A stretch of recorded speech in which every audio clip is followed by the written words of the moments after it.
कहानी number 185। Painter और नाव। एक बार एक आदमी ने एक पेंटर को बुलाया और अपने घर और नाव दिखाकर कहा कि इसको पेंट कर दो। उसने पेंट लेकर उस नाव को लाल रंग से पेंट कर दिया जैसा कि मालिक चाहते थे। फिर पेंटर ने अपने पैसे लिए और चला गया। अगले दिन पेंटर के घर पर वह नाव का मालिक पहुंच गया और उसने एक बहुत बड़ी धनराशि का चेक उस पेंटर को दे दिया। पेंटर भौंचक्का हो गया और पूछा, ये किस बात के इतने पैसे हैं? मेरे पैसे तो आपने कल ही दे दिए थे। मालिक ने कहा, ये पेंट का पैसा नहीं बल्कि नाव में जो छेद था उसको रिपेयर करने का पैसा है। पेंटर ने कहा, अरे साहब, वह तो एक छोटा सा छेद था, सो मैंने बंद कर दिया था।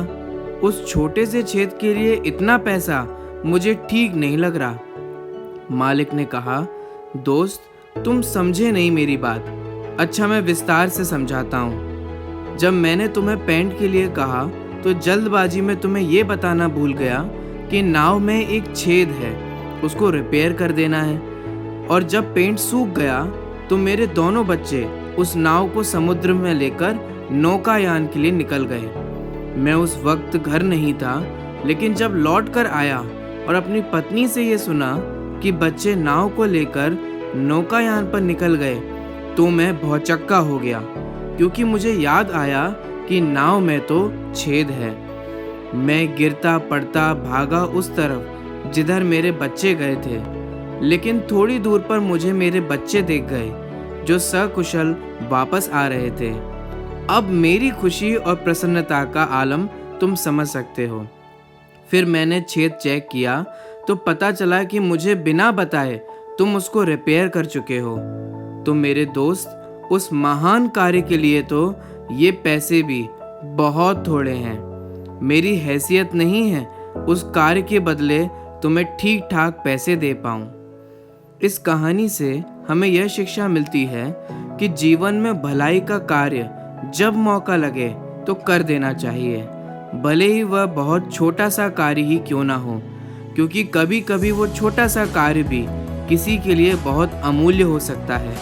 इस वीडियो के माध्यम से उन सभी लोगों को धन्यवाद ज्ञापित कीजिए जिन्होंने आपकी जिंदगी की नाव को कभी ना कभी रिपेयर किया हो।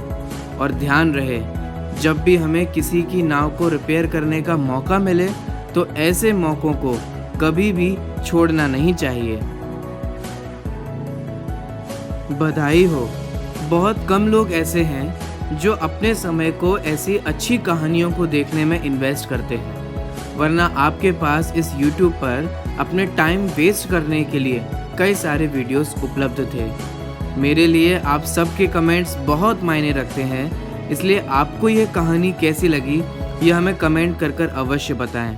अगर आपको ये कहानी अच्छी लगी हो तो इसे लाइक करें तथा अन्य सभी लोगों के साथ इसे शेयर अवश्य करें। आपने इस कहानी को अंत तक देखा और इस कहानी को सभी के साथ शेयर किया, अतः बहुत बहुत धन्यवाद।